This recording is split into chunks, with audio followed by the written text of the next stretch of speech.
Et évidemment, nous parlerons du parcours de cet enfant de Mbour, ville à laquelle il est resté très attaché. L'entrevue durera 1 heure et se fera entièrement en Wolof. Alors ne nous en veuillez pas, hein, c'est une Sérère et un Toucouleur qui vont essayer de parler Wolof, mais on va faire de notre mieux pour être entendus de la majorité de nos compatriotes. Et puis à l'issue de cette entrevue, nous laisserons la parole à Monsieur Aliou Mamadou Dia pour sa profession de foi. Bonjour Monsieur Dia et merci de nous avoir accordé cette entrevue. Nous sommes ravis de pouvoir vous faire face parce que, comme je le disais, quand j'ai appris dans les médias que c'est vous qui alliez porter les couleurs du PUR à la course à la présidentielle de 2024, je me suis dit, en tant que journaliste, mais c'est qui?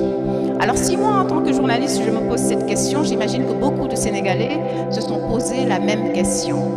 Alors, elle est très triviale, mais ma laaj la ko ci wolof. Aliou Mamadou Dia mooy kan? Asalaamaaleykum waa Sénégal, asalaamaaleykum waa Afrique, asalaamaaleykum le monde entier. maa ngi am mbégte ak xol bu sedd pour waxtaan ak yéen tey. bala may commencer dama bëggoon sant suñu borom bu baax a baax a baax moom mi ñu sàkk moom mi tax lii yëpp nekk tey di julli ci yonent bi sallallahu alayhi wa sallam. di bala may dellu ci question ummi bi bëggoon delloo njukkal Serigne Moustapha Sy Al Maktoum.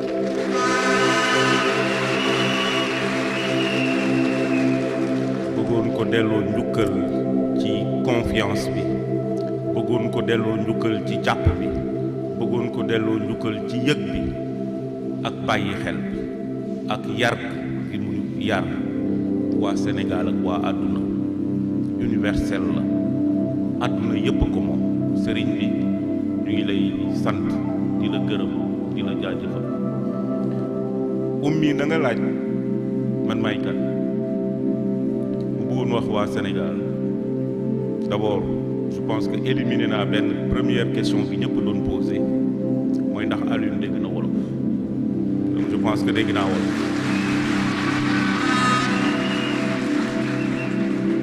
donc loolu question boobu kenn dootu ko laajati.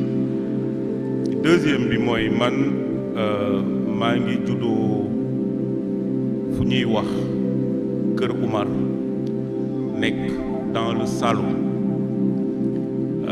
ñu bari dañu xalaat ni sax Caajaay laa juddoo mais Kër Oumar laa juddoo nekk dans le Saloum. sama yaay sant Ndaw di bëlëb Ndoukoumane dëkk Saloum.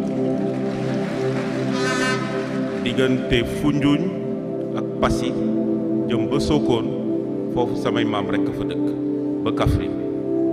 sam papa di Haalpulaar di Tukulóor di Torodo bu set wecc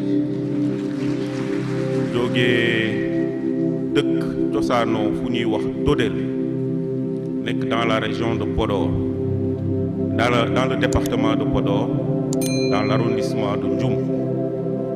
haɗemi ɓennude mbeɗe yiɗi wiide bandiraɓe Haalpulaar en, bandiraɓe Fuutankoɓe, ɓinguel mon biyeteɗo Aliou Mamadou Dia haaldete e mon hannde. komi Fuutanke, komi Dodelnaajo, komi Toroɗo.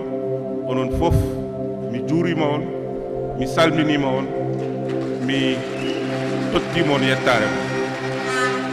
donc ummi loolu mooy sama origine.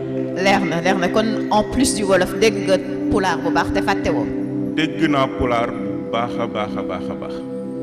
damay làkk pulaar, suñu kër pulaar sax la ñuy làkk en plus du wolof. donc ñu doon laam-laamee ndax dégg naa wolof ak pulaar ak leneen sax nag. dinañ ci ñëw ci kanam incha allah. en attendant wax nga ñu say origine mais sa parcours aussi bëggoon nañ ko xam parce que bi ñu déclaré ne yow yaay doon mbëru PUR si élection présidentielle bi ñu jëm